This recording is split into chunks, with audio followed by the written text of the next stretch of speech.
Learn from my mistake. Are you tired of hearing the same old advice when it comes to real estate? Do you want to learn from the biggest and baddest mistakes in the industry? Then welcome to Learn from My Mistake, the podcast that brings you real estate professionals from all over, sharing the biggest blunders and how to avoid them. I'm one of your hosts, Jake Remillard, and I'm joined by my partner, Baginski. We're here to give you the inside scoop on what not to do in the real estate game. From brokers to investors, we've got it all. We're not just here to tell you about our guest failures, though. We're here to help you learn from them so you can make the right moves when it counts. So buckle up and get ready to hear some juicy stories and expert advice you won't find anywhere else. This is Learn from My Mistake. New episodes drop every week. Don't miss out. Learn from my All right. So we are officially in season 2 of Learn from My Mistake podcast. And this week we got a great guest, Jeremy Waters. So welcome, Jeremy. Thank you.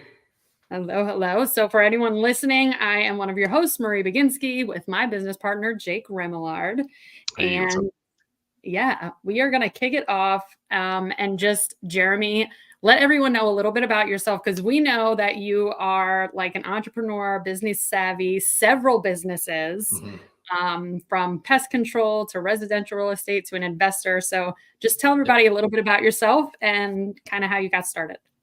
Yeah, sure. So I did start in the pest control world. I was working in pest control really just to get out of another job.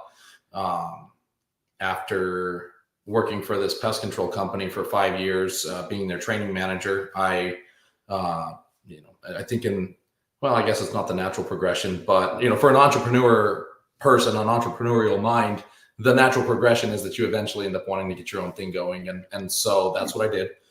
Me and an old friend started the Hunter Pest Control, and we just started growing that. And after the pest control company got situated well enough, my wife asked me to transition into real estate with her.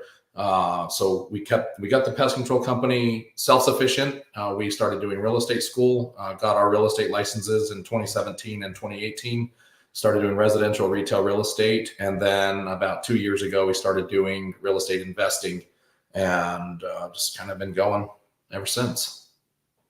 Nice. So just timeline wise, you started the pest control business like 10 years ago? Yeah. It was 2011 actually. So wow. 13 years ago. Yeah. Wow. That's been a quick 13 years. So I'm curious, have you read the E-Myth, Jeremy? I haven't, no. Oh man. Okay. So it's one of my favorite books. It was one of the first books that I read when I got into just entrepreneurship. And I've been waiting for somebody that had a story like yours to ask them this question. They talk in the E-Myth really early on about that transition from working in the business and being the let's say technician. I know you were saying you're the sales trainer, or the training manager, but the transition from working in a company and then the thought process of I can do this better, or I can do this on my own, and then starting that. What were some of the big mistakes that were made that you would do differently, knowing what you know about business now in that transition? Yeah. So, I did start out as a technician with that company, and then I just, worked my way up to being their training manager. So I was definitely in it. And so, some things that I fucked up. Yet, what was the company that you were working for? What were they doing that even triggered you to want to go out on your own? Because usually you're watching somebody else and you're thinking, well, I can freaking do this better than they can. So I should just go out on my own. So you want to know, the funny thing is that I actually was a little bit opposite on this one, because they actually ran a really good business and I modeled my company after them. So nice. I didn't really have any of those things, except for they had contracts, and I didn't like contracts. So I kept that out. And I did hate salesmen. I like the door-to-door salesmen. Yeah. Fuck those guys, man.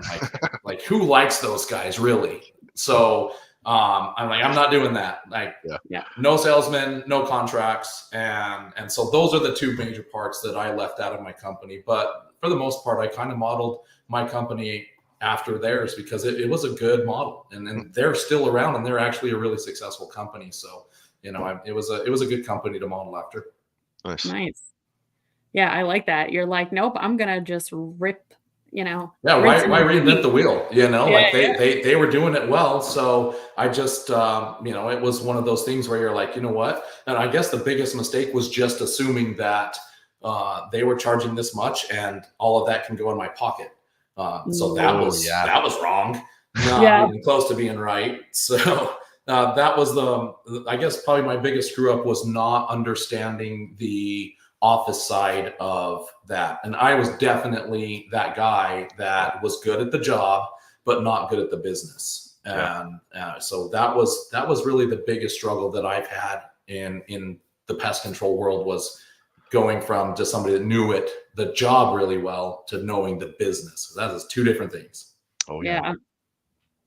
So what was that like? Because I know now that your wife is like the true operations manager of your business. Was it always like that then? Or did that so how did that evolve? Yeah. So we were married for, let's see, we started dating in late 2013. We got married in 2015. She wanted nothing to do with my business until 2020. So 5 years of us being married. And she was like, nope, you don't want me involved in your business. We will fight. It's not going to be good. And to be honest, during that time, she was 100% right. We weren't ready for that. You think you have a good relationship with somebody, and if you were to add something like that, it's a whole nother level that we just really weren't ready for. And by 2020, 5 years of being married, we kind of finally started figuring each other out, and I started appreciating what she brought to the table, because those first 5 years, I wasn't really fully appreciative of what she had to offer, and we would have fought. I would have dug my heels in. I would have been stubborn, and it would not have worked out. But in 2020, she stepped in January of 2020, and and at that point, I was more aware of what she had to offer and more appreciative of it, and so it worked, and that was the right timing. But if we would have done it sooner, it wouldn't have worked. Okay. And that was from your timeline before. I'm trying to just put this together. So you guys started working together in the business around 2020. And then you said maybe a year or two later, you started doing real estate together, like as investors. Yeah, no. In 2017, we were already, we started doing real estate together. So I was able to get the pest control business situated well enough to operate without me being in the day-to-day inside of that time. It wasn't operating well, like looking at it now compared to where it was then, night and day. I thought it was going well, and I'm like, hey, I don't have to be involved in the day-to-day. This is great. I mean, I was making $30,000 a year from it, but I thought I don't have to be involved in it. It's great.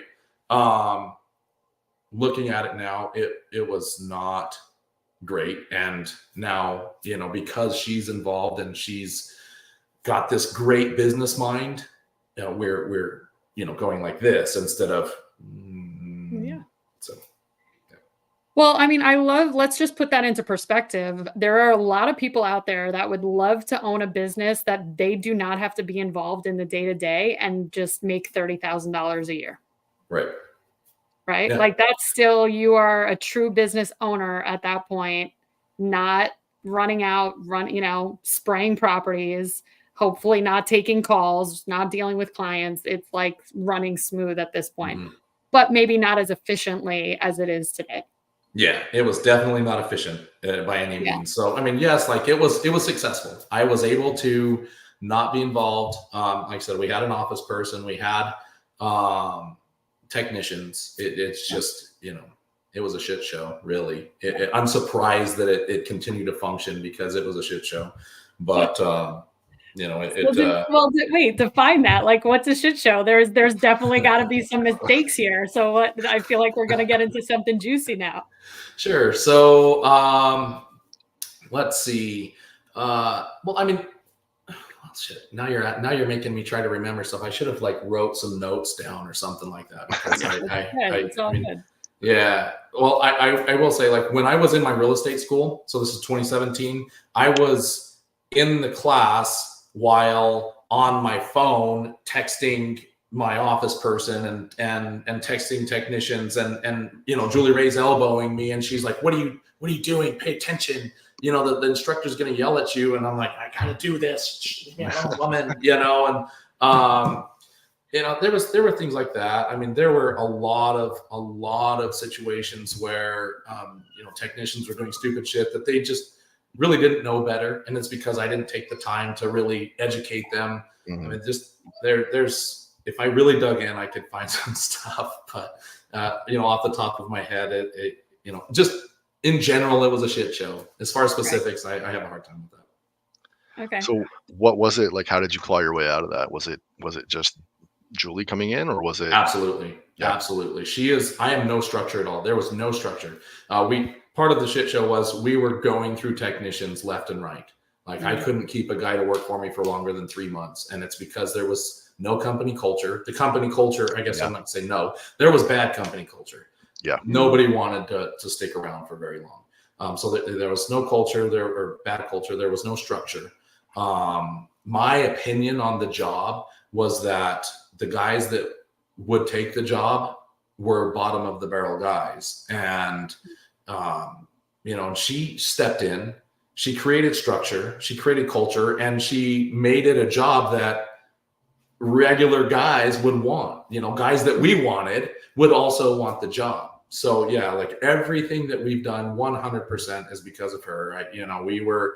She's, I don't know, at the very least 5x'd where we were when I was there, or when it was just me, to where we are now. So, and it's all because of structure and culture that she brought. Yeah, it's culture is so important. It's one of the things that I think a lot of people, especially when you're building a business, and even in some of like the early stages, you just overlook it. It's just not something you're like, the culture is do the job. Here's your money, do the job. Let's get down to it. Yeah. And then focusing on it that's where you really start to see. I think for us, it was pretty cool to see, like I went through the same mindset shift of, thinking that I would only ever attract like low quality sales professionals into our real estate wholesale company because we weren't, one of these big firms. Like all the killers are going to go work for them, and we're just going to get like the bottom of the barrel. But then as we started to shift towards, like you were saying, the systems and the culture, and reframing it in our brains of, this is a great place to work. This is an opportunity for somebody. We started attracting a different level of talent. Yeah, for sure. Like, I mean, we now are able to offer medical benefits and vacation and things like this, which was not even a thought in my head. Like, I mean, it was just like, that's never going to happen. Like having somebody that has that mindset is huge in the company, and what she brought to the table is more than I could ever pay her for. Like, I cannot compensate Julie Ray enough for what she is bringing to the table. And I can't say enough about it. It's huge. So yeah. Awesome. I love that. I do feel like in a lot of the business relationships that we've seen, it's usually like the man is the like visionary, and the wife, it really is that operator and integrator. I feel like it's like, just like even like dealing with stay-at-home moms, like women can multitask and do all this shit and keep things on track, where men are just like, I don't even understand, how is she doing all this? Right? So I love that you guys, and now you have an appreciation for that, right? Like she brings something completely different to the table. So that's really interesting. How has it affected your marriage and home life? It's actually been really great. We have found a way to use it and better our marriage. Our marriage is actually a lot stronger now than it was. And a lot of it is that I realized that I was not as good of a boss as I thought I was. And when I realized that and just kind of like, all right, you know what? Like, I'm giving up the reins. It took a lot for her to pry the reins out of my hands. I didn't give them up. She took them. She was like, give me those reins. when I gave him up and then started watching it, initially I was questioning everything, and there was a lot of tension. But through her actions and me realizing those actions are resulting in positive results, that transferred over to our marriage. I started realizing, wait a minute, everything that she suggests, everything that she touches turns out to be something positive. So, it just kind of naturally progressed. Like I said, from our business to our marriage, the house that we're in now was 100% her idea. I thought she was crazy. I'm like, dude, you're nuts. I'm not buying that freaking house. And we bought it. We bought it in 2020 at the beginning of the year in 2020. And then that's when the market went. So we bought it, and then the market took off up, and I'm like, holy crap, thank you. Like, we are now living in a house that everybody else is paying, like they're paying the same price that we paid for this house at, they bought the smallest houses around, and we're in one of the biggest houses around. And it's like, thank you. So when there are just win after win after win, you can't help but notice it. And when that's the case, if you don't appreciate that, you're an idiot. So because there's just been all of these great things that she has done that have impacted my life so greatly, I can't do anything but appreciate that. And when that's the marriage that you're in, it's going to be great. Yeah. Okay. So in the theme of the show, learn from my mistake here. Let's talk a little bit about, first of all, I love the dynamic. I love the appreciation too, because I as well have an amazing spouse who is like the reason why I'm able to do all this awesome stuff. Or maybe what are some of the things that you've what are some of the mistakes that you've made as a husband and entrepreneur, aside from allowing her to take the reins and maybe fighting that early on? What are some of those other ones? Yeah. So as definitely mistakes where I thought I'm the man, I know what's best. And that was absolutely wrong. And that was the first 5 years of our marriage. I thought for sure that I'm the man, I know what's up. You're just going to deal with this, and dude, how much further could we have been along if I would have not been an idiot those first 5 years? Yeah. So to all the dudes out there, this is absolutely my advice. Shut the fuck up and listen to your wife, because it is usually going to be good stuff. So just do that. That's really the biggest thing. Just get out of your own way, man. I was in my way. I thought that I was a superstar, and I was not. With her, sure. But, me working by myself like that, nope. Yeah. That's got to be the caption on the show when we title this episode. Shut the fuck up and listen to your wife. Well, it goes to, I think personal development, personal growth, and getting over your own ego, right? I think for every entrepreneur, there's a point where, again, just going back to our initial analogy is usually you're working for someone and you're thinking, well, I can fucking do this better, so I'm going to go on my own. Or in your case, you're like, I can pocket all this money instead of give it whatever they're paying me, right? I'll go do this on my own. And then all of a sudden you realize there's a whole lot more into owning your own freaking business than you ever thought of. And you're headstrong and you're thinking what's best, and sometimes you do just gotta have the realization I love that you said I'm not as great of a leader that I thought I was. I think for a man to even admit that, right, that there was probably almost like a come to Jesus moment there, where you're just like, dang it, this is not working. I thought I was doing fucking amazing. So are there any particular memories or particular instances that you can remember where it's wow, I really fucked that one up, and if I shut up and listened to Julie right earlier, we could have avoided that?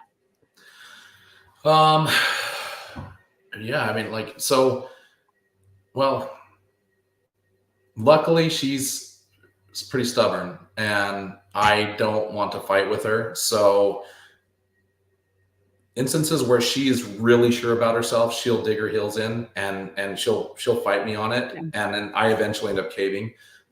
So luckily we've ended up in situations where even though I was fighting her on it, I eventually end up caving. And it just, all of my examples would have been that I could have avoided a fight and got the result instead of getting the result and fighting to get the result. I mean, like the house we're in now, like I said, the house before, same situation. I was just like, we can't, like, this was when I was just running the business by myself, making $30,000 a year actually in it. And she was like, hey, let's buy a house. I'm like, we can't buy a house. She's like, why not? You know, and we argued about that for a month. And then she finally just was like, we're buying a freaking house. We're going to make it happen. And she did. So, you know, luckily she's stubborn enough to fight me long enough to get me to give in. So I there's not anything that I have dug my heels in enough that it was screwed up that we didn't do. I will say on the real estate investing side, I can absolutely tell you a situation with this happening. So I recently did a flip, and the entire time she was like, don't be involved in the flip. You need to get a contractor in there and let them run the job, get in, get out, put it on the market, you know, whatever. Nope. I'm fucking stubborn. I'm like, dude, I know how to do all this stuff. I'm going to go change the light fixtures. I'm going to hang drywall. I'm going to put the flooring in, all that. I'm like, dude, it took 3 times as long. Dude, it literally, like, this project started in April, and I finished it at the end of July, and I missed the market by 3 weeks. That's when the market started going the way that it's been going for the last 6 or 8 months or whatever. I missed it by 3 weeks. And because of that, I sold the house for $260,000 when I could have sold it for $325,000 if I would have got it on the market a month before. If I would have got a contractor in there and paid the contractor $30,000 to do the same shit that I did, I could have sold it for $75,000 or $80,000 more than what I sold it for, and made $50,000 more than I did. I barely made, like, I made just above breaking even, and spent 3 months of my time in that house. And the whole time she was like, get out of that house, have somebody else do it. And I was stubborn. I thought I could do it, and it did not work out. So that's definitely a big freaking mistake. It's such a trap. It's such a trap, especially if you're somebody like us who, like, I'm a handy guy. I enjoy woodworking. I was a welder growing up before the Army, and in the Army and everything. I enjoy working with my hands. So I see a project and I'm like, I can swap light fixtures out in a day. I can do faucets today, tomorrow. I might be able to get the flooring installed in like a week. And I have these all like delusions about timelines and everything. And it's the worst trap, because you're like, I'm not going to pay some other guy that 30,000. You're like, I can do it for 15, and then the spread's huge. But the time that you're in there, you're not working on your next deal. You're not improving your business. You're not securing the funds for the next project and everything like that. It's a horrible trap. It was a terrible, it was a good learning experience. I am not doing that again. I'm going to do flips, but I am not doing that myself. That if I get a flip, in the budget is going to be a contractor that is going to do that, and I don't have to touch it, because that was terrible. It's just terrible. Yeah. How many flips have you guys done? 3. Okay. Yep. Yeah, not many. The first one that I did was with a partner, and it went well, but I was not involved in the finances at all. And then at the end of the day, you know, it's like, okay, here's your cut and here's my cut. Like, wait a minute. Why is this, that, and that, this, and you know, so, you know, be involved in all aspects of it. If you're going to have a partner on it, definitely be involved. You know, that was another good mistake or lesson learned right there. Yeah, definitely. I'd be involved in all aspects of everything. That was same with my pest control company. When I started it, I had my partner, and he ran the finances, and I did the work. And, you know, I bought him out. That, you know, eventually it wasn't working. But, you know, not being involved in the finances, it opens the door to all kinds of questions and mistrust. And maybe, you know, like it's hard to say if the mistrust is warranted or not, but you just don't know, because you don't know. Right. So be involved in every aspect of everything that, like, as far as the business is gone, like, you know, at the very least, just understand it, be able to ask questions and have it explained to you so that you know what's going on. No, that's great advice. I've learned the hard way working with some shit partners of my own. So Yeah. I think Jake and I are pretty good at reviewing all of our finances and all of our KPIs, on a weekly basis, if not more often sometimes. Yeah. But I think We're getting better that's a too. We big, just brought in the bookkeeper. So Yeah. yeah, we have our bookkeeper coming into like monthly meetings with us for now, so we can get all of our stuff in order, which is huge. Nice. All right, Jake. What other questions do you have for Jeremy? Or Jeremy, as we've been on here, are there any instances or mistakes or things that you feel like you really want to share? Well, like just going back to starting the pest control business and relating it to that flip, I think it is a huge mistake of entrepreneurs that they think that because they know the work, they should do it. Like that's not a thing. If your time is better utilized doing something to generate the business, doing something to bring in money, and there's somebody else that can do the day-to-day stuff, like let them do it. And like landscapers, they're good at landscaping, but when it comes to running the business, they're not good at that. So it's a very common problem with, especially in the service-based industry. You get these guys that are like, I can do that, and then they start doing it, and then all of a sudden they're overbooking themselves, they're missing appointments, and then of course they're upsetting customers, and they're not, then all of a sudden they're not in business anymore. I think that's a really prominent thing in the landscaping industry. And just kind of transfer over to all the service-based industry. So I would just say that, I definitely did that, and I ended up getting lucky. And I had my partner. He had the business background, and so he kept us afloat.